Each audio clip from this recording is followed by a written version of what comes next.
Hello बच्चों, आज हम इलेक्ट्रिक फील्ड ज्ञात करेंगे। एक रिंग्स पर इलेक्ट्रिक फील्ड का वैल्यू निकालेंगे।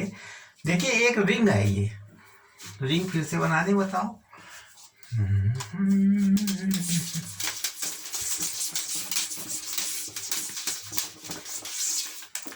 Electric field on the axis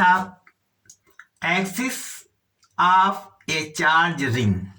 एक रिंग है ये रिंग है और इसके ऊपर हमारा इलेक्ट्रिक चार्ज लगा हुआ है पूरे में। और इसके कहीं इसके बाहर एक पॉइंट पी लीजिए। पी पर इलेक्ट्रिक फील्ड का मान ज्ञात करना है। इस पी बिंदु पर इलेक्ट्रिक फील्ड का मान लीजिए छोटे छोटे, ये पूरा हमारा क्यू आवेश है। इसे रिंग है, रिंग के ऊपर पॉजिटिव धनात्मक चार्ज लगा हुआ है पूरे रिंग पर। ठीक है, पूरे रिंग पर पॉजिटिव चार्ज है ऑन दी होल रिंग। ठीक है, इसके ऊपर क्यू चार्ज लगा। क्या चार्ज लगा? Q charge. मान लीजिए एक छोटा सा हिस्सा, एक छोटा सा हम इस छोटी सी पार्टिकल में ले लें। यहाँ पर मान लीजिए हमारा डी क्यू चार्ज है। यहाँ पर डी क्यू चार्ज, इतने हिस्से पर डी क्यू चार्ज मान लीजिए। ठीक है, अब डी क्यू चार्ज के द्वारा बिंदु पी पर कितना इलेक्ट्रिक फील्ड होगा? अब देखिए, हम इसको मिला रहे हैं बिंदु पी पर। ये पॉइंट पी है, इस पर इलेक्ट्रिक फील्ड का मान ज्ञात करना है। इलेक्ट्रिक फील्ड कितना होगा? इलेक्ट्रिक फील्ड, अब मान लीजिए ये डिस्टेंस हमारा आर है और यहाँ पर ओ पॉइंट है, यहाँ से यहाँ तक का डिस्टेंस एक्स है और यहाँ से यहाँ तक का डिस्टेंस यानी इसकी रेडियस आर है। इसकी रेडियस आर मान लीजिए।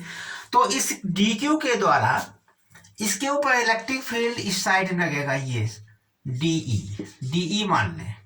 डी क्यू के द्वारा जो इलेक्ट्रिक फील्ड लगेगा इस साइड में डी क्यू, और इसके एक्सिस के सामने हमें ज्ञात, एक्सिस के सामने फोर्स लग जाएगा। ये थीटा है एंगल, क्योंकि ये थीटा है इसलिए ये भी थीटा होगा। तो इस डायरेक्शन में क्या लग जाएगा? डीई कॉस थीटा, क्योंकि थीटा इधर है इसलिए डीई कॉस थीटा इस साइड में लगेगा इलेक्ट्रिक फील्ड, और इसके नीचे साइड में लगेगा DE sine theta. DE sine theta, ठीक है। DE sine theta, DE cos theta उधर लगेगा, डीई साइन थीटा नीचे की ओर लगेगा।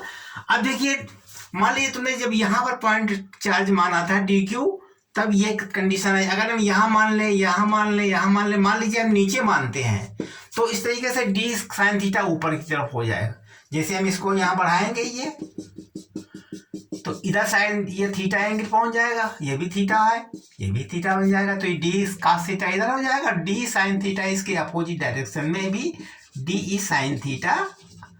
अब दोनों इलेक्ट्रिक फील्ड बराबर हैं तो ये कैंसिल हो जाएंगे, दैट इज कैंसिल। अब D cos theta is cancel, D sine theta is cancel. और लेकिन ये डी कॉस थीटा कैंसिल नहीं होगा क्योंकि डायरेक्शन इसका केवल इधर ही है, तो इसलिए ये कैंसिल नहीं होगा। अब देखिए इसके बाद में, अब इसको कैसे हम पॉइंट चार्ज निकालेंगे? तो ई नेट, अगर हम पूरे का नेट निकालना चाहें, या ऐसा मान लीजिए डी कॉस थीटा का ई नेट निकालना चाहें, पूरे का नेट निकालना चाहें, तो क्या करना पड़ेगा हमें?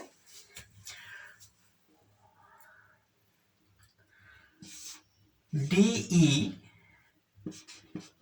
कॉस थीटा, जो ये डायरेक्शन है D cos theta, cos theta का हम समाकलन कर देंगे, मतलब इंटीग्रल कर देंगे। ई नेट निकालने के लिए हम सारे ई नेट निकालने पर हम सबके मतलब इंटीग्रेशन कर देंगे। तो ई नेट बराबर कितना हो जाएगा? डी बराबर होता है के डी क्यू बटे ये दूरी कितनी? R square cos theta. ठीक है, डीई का फार्मूला लगा दिया K D Q upon R, क्योंकि डीई इसका डी कितना निकालना पड़ेगा? डी कॉस थीटा है, डी ये स्मॉल पार्ट से दे रहे हैं डी क्यू, तो D Q upon R square cos theta.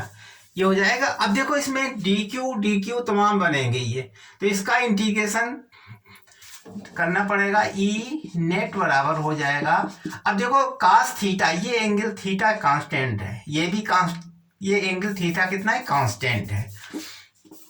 अब जो चीज कांस्टेंट है उसको बाहर निकाल लीजिए, तो के भी कांस्टेंट है, आर भी कांस्टेंट है, ये आर हर जगह बराबर रहेगा, क्योंकि जैसे मान लीजिए ये इस तरीके से पॉइंट है, ये तो ये आर जो है बराबर रहेगी हर जगह, तो आर भी कांस्टेंट, थीटा भी कांस्टेंट रहेगा, चाहे जिसे निकालें हम इस तरीके से, थीटा कांस्टेंट रहेगा, तो सब चीज कांस्टेंट बाहर निकाल लीजिए, K cos theta upon R square.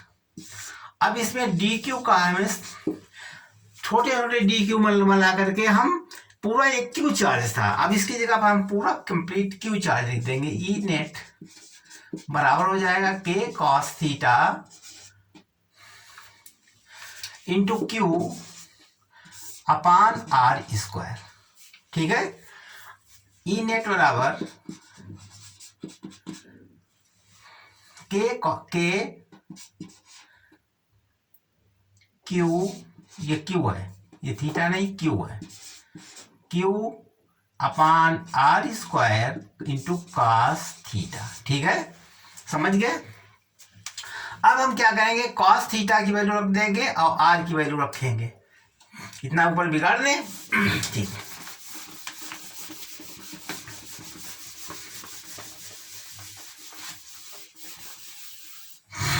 E net बराबर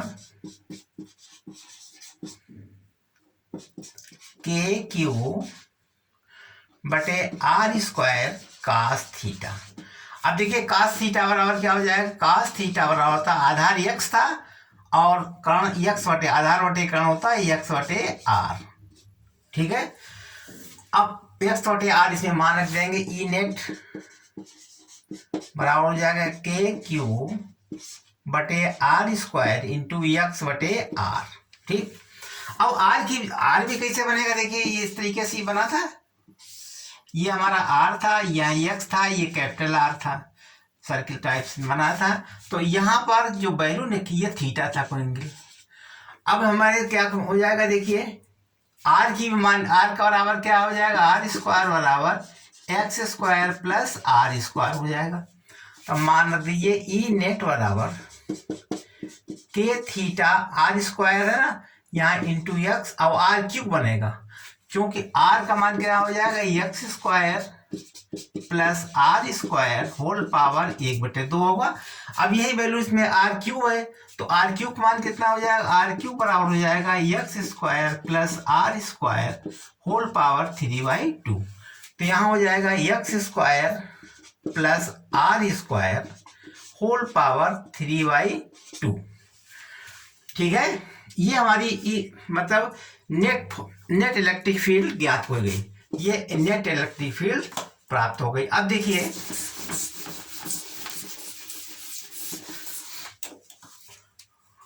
ये हमारा रिंग था, रिंग में यहां से यहां तक का ये आर थी, ये एक्स था और ये आर थी। अगर ये बिंदु पी था, अगर हम एक्स बराबर 0 रखें, मतलब सेंटर में एक्स बराबर 0 रखें, तो ई का मान कितना होगा, ई नेट बराबर हो जाएगा 0, ये 0 हो जाएगा तो मल्टीप्लाई पूरा 0 हो गया, ई नेट 0। यहाँ पर 0 होगा, मतलब इलेक्ट्रिक फील्ड का मान यहाँ पर 0 हो जाएगा। अगर इन्फिनिटी एक्स को हम इन्फिनिटी मान लें, एक्स टेंड टू इन्फिनिटी, तब हमारा ई नेट कितना होगा, क्वेश्चन ई नेट कैसे होगा। अब देखो इन्फिनिटी मानने के लिए पहले एक्स, ये आर जो है इन्फिनिटी जब बहुत दूर से हम देखेंगे तो ये रिंग की वैल्यू खत्म हो जाएगी, एक पॉइंट चार्ज ऐसा मालूम पड़ेगा, यानी R is less than total less than X है, आर बहुत कम है, यानी एक्स बहुत बड़ा है, X is greater than R, तो आर को हम पॉइंट चार्ज मान लेंगे, तो ई नेट बराबर कितना हो जाएगा, ई नेट बराबर के थीटा के क्यूब नॉट थीटा, के क्यूब इंटू एक्स अपान ईच खत्म हो जाएगा, यानी एक्स क्यू आ जाएगा, एक्स स्क्वायर टू खत्म हो जाती है। तो इसका मतलब ई नेट बराबर हो जाएगा के क्यू अपान एक्स स्क्वायर। ठीक है, अब हमारे इसमें क्या होगा, एक्स वैल्यू इन्फिनिटी मान लेंगे, x put the value of x infinity, तो ई नेट कितना हो जाएगा, ई नेट बराबर 0 हो जाएगा। कहने मतलब E at the centre of ring E बराबर 0, at the centre of the ring 0 हो जाएगा जब जेक्स बराबर 0 रखेंगे, और at the long distance x tend to infinity, तब भी हमारा ई का मान 0 हो जाएगा, ई नेट कितना हो जाएगा 0।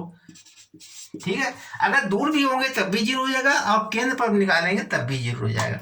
लेकिन मैक्सिमम कहाँ पर निकालेंगे, मैक्सिमम निकालने के लिए इसका इंटीग्रेशन करेंगे तब मैक्सिमम आ जाएगा। ठीक है, इतना ही देखिए काफ़ी हो गया है, अब हम अगला बताएंगे।